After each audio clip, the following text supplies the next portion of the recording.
What's up, everybody, and welcome to episode 6 of the Game Time Voice Report here on the Game Time Voice YouTube channel. I'm your host, Mike Walsh, and I thank you for joining me for another trip around the country and into the wonderful world of sports. On today's episode, we're going to head to the gridiron first to Gillette Stadium to take a look at some of the reaction, the pros, the cons, the positives, the negatives, and everything in between from the Patriots' Week 1 game against the Oakland Raiders. We'll also take a look at two very interesting matchups that happened at the high school level here in Massachusetts as high school football got kicked off this past weekend. And finally, we'll finish the episode with our favorite segment of the week, wackiest of sports. And this week, I got two simple words for you guys to describe this segment: Phillies Karen. What could that possibly mean? You're going to have to stay tuned to find out. All of that and much, much more. So buckle those chin straps, lace up those skates real tight. This is episode 6 of the Game Time Voice Report.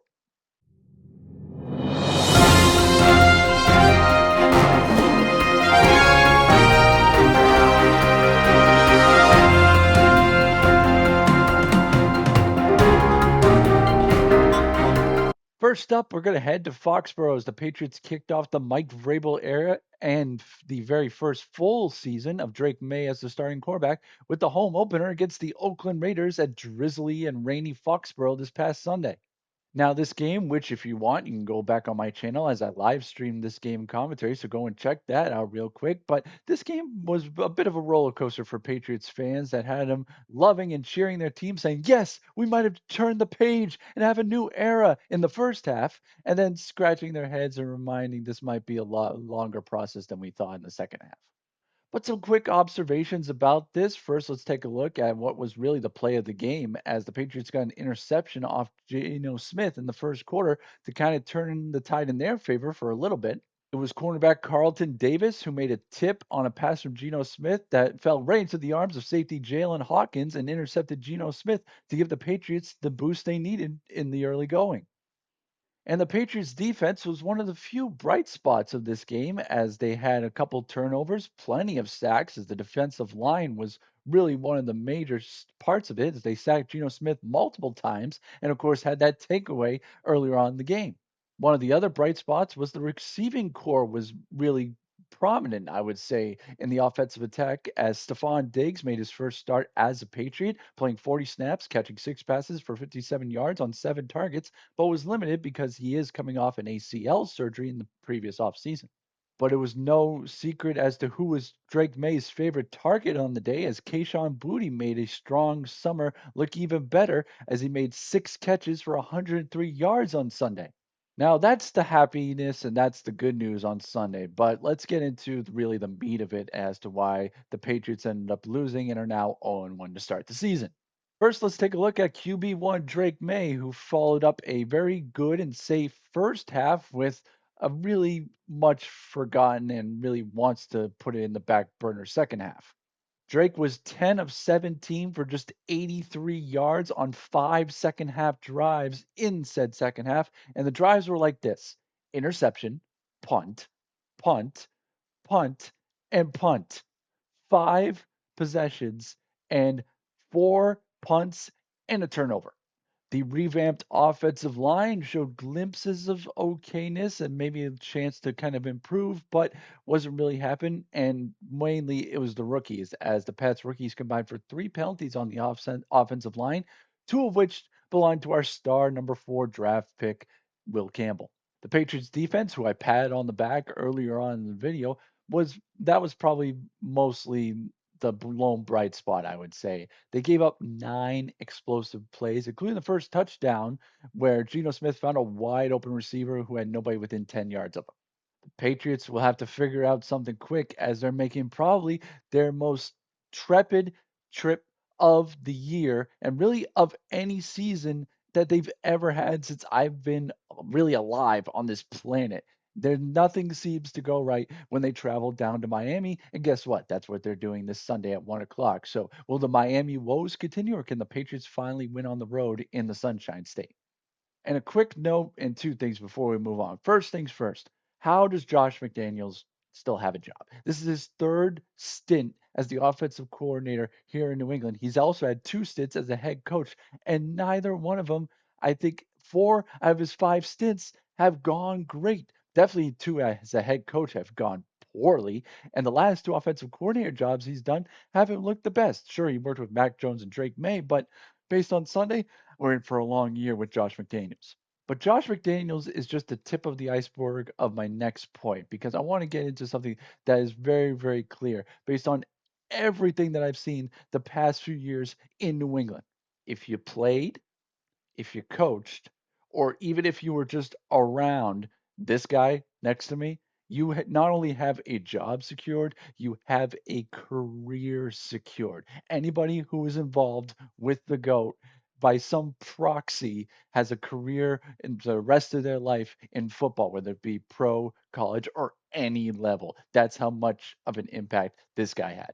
Next up, we're going to take a look at two marquee and very interesting games that happened at the high school football level this past weekend as high school football here in Massachusetts got kicked off to a roaring start. The first game we're going to take a look at looks at two Massachusetts powerhouses as St. John's Prep and Springfield Catholic faced off in a grueling test that finished 36-35 to the Eagles, but not after a little bit of heroics late.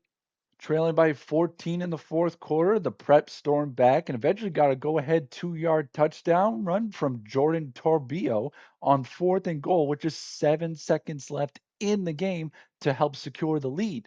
Brian St. Pierre, the Eagles head coach, decided to go for two and put the ball in Torbillo's hands again, and the junior back narrowly avoided being tackled short of the goal line before lunging in to take a stunning lead after being down double digits earlier on. Torbillo then made the game winning play on the defensive end as he picked off Springfield Central quarterback Jarrett Stain to give the Eagles an impressive 36-35 win in game one of the season. And next, we'll take a look at a game that I actually called for Be Big Live and the Always On Media Group this past Friday when Malden Catholic kicked off their season against the Nashua South High School Purple Panthers on Friday here in Malden. Now, if you haven't already and want to avoid spoilers or anything else, well, take a look back and go and watch that video before you come back here. Or if you want to hear about it, then see if you can watch the footage later, then stick around. Down 20 points at the beginning of the fourth quarter, the Lancers came storming back and got it to within an 8 point lead in the final minutes after being down nearly 20 and seemed insurmountable early on in the fourth quarter. But a drop double reverse pass in the end zone sealed the fate, as well as a Panthers field goal late on sent the Lancers to 0-1 and the Purple Panthers to 1-0. Was a thrilling game at Donovan Field and Brother Gilbert Stadium this past Friday, and both teams are looking to respond and get back quickly as the Panthers will actually have 2 weeks off before their next game, while the Lancers will actually be going north of the border to New Hampshire to face off against the Wyndham Jaguars this weekend. And to end this week's episode of the Game Time Voice Report, we'll do it the same way we do it on every Game Time Voice Report. We'll take a look at our wackiest of the week. And this week, there was no doubt what story I need to get talking about that was a little bit wacky, a little bit weird, and just flat out wrong. In two simple words, Phillies Karen. It all started this past Friday at Lone Depot Park in Miami in a game between the Philadelphia Phillies and the Miami Marlins that saw an interesting turn happen during the game. Drew Feltwell, a Phillies fan from New Jersey who now lives in West Palm Beach, Florida, was attending Friday night's game between the Phillies and the Miami Marlins with his wife and his two children in the left field stands. He and his family wanted something that basically any family who goes to the ballpark wants, either a foul ball or a home run ball that they can take home as a souvenir, and in the fourth inning, they got that opportunity. Harrison Bader, the center fielder for the Phillies, hit a rocket out to left field and went out for a home run. And there was a mad scramble for the ball in the left field bleachers before Feltwell came out of the pack with it.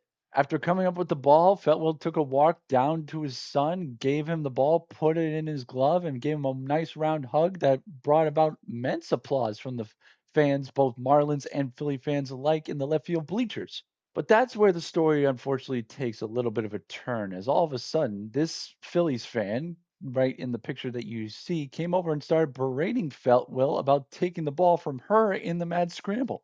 This argument continued for many, many minutes afterwards, all while Harrison Bader, completely oblivious to the whole thing, was receiving congratulations from his teammates in the dugout. Feltwell was quoted as saying that what he tried to do was he wanted to make sure that the lady understood that it's a mad scramble for the ball. He wasn't trying to take it away from anybody and just wanted to give it to his son as a souvenir. But seeing as the woman was unrelenting, he decided he would probably be best suited to diffuse the situation and show that to his son to make sure that fighting is not the answer and try to diffuse it as best as you can calmly. So he ended up giving the ball to the lady as she was walking away. The lady understandably was met with a chorus of boos and heckling from fellow fans, and she in turn gave it right back to all the fans as she had just taken a wonderful moment away from a family who all they wanted was a home run ball. Now, there is some happy news that comes out of this situation as Feltwell's son was able to get a prize goodie bag from the Miami Marlins staff. And as you can see on the picture here, got a signed bat from Bader after the game, who found out about the situation afterwards. Now, the real question that's come out of this entire situation is revolving around this obviously Karen, if you will, which for those of you who don't know, Karen is sometimes, referred to as someone who might be overstretching their limits in terms of humanity. Now, I apologize to all of our Karen viewers. I know you didn't ask for this nickname, but it's followed and stuck whether you've intended it to or not. And so, what has followed is that people are now trying to find out who this person is and what is going on. Some people have said that she's a teacher and that she's actually lost her job. Some people have said she works in the school district, not directly in a school, but on the board. And so they're trying to find out who she is and actually been trying to get her fired from her job. Now, Feltwell and his family have come out and said that he doesn't want any ill will given towards this woman or anything else. And he just wants to make sure that she doesn't get attacked or anything else, which shows great respect on his part. He's more of a man, I think, than most of us would be. Most of us would be mad and just over the top angry that this moment was taken away from our family. Now, I'm with Feltwell in this regard, and I'll give my position on this entire thing. Yes, I don't think people should be trying to get this woman fired or spewing hate towards her. That's a little bit too far. And that's where humanity sometimes take these way out of context and just doesn't really need to do as much as it's doing. However, on the other side, you are taking a ball away from a kid who all he wants is a souvenir from a game. What are you doing taking that ball after it's a mad scramble? It's up for grabs. Whoever gets it, gets it. Now, the final thing that I could say about this is that we haven't been able to identify this woman or anything else, but there have been some funny quotes that have come out of this sort of thing. Some people thought and they had identified this woman as Cheryl Richardson Wagner as a person who was maybe this sort of fan, but she posted on Facebook this past Saturday, and I quote, "Okay, everyone, I just want to make this perfectly clear. I know some of you have been wondering about this. I'm not the crazy Philly Karen." She wanted to make it perfectly clear that's not her. And then she finished it off with, I think, which is the best quote. She goes, "And to make things even worse about me being put into this category, I'm a Red Sox fan." So it's nice to see that some people are not only, sticking up and making sure they're understanding, no, it's not me, but they're also not even the same fans. Because I don't know if this stuff would happen in Fenway Park, right? But I think the best quote that came out of this was the school district in Hamilton, New Jersey came out with a quote, and I want to make sure I get this quote right because it's the funniest thing.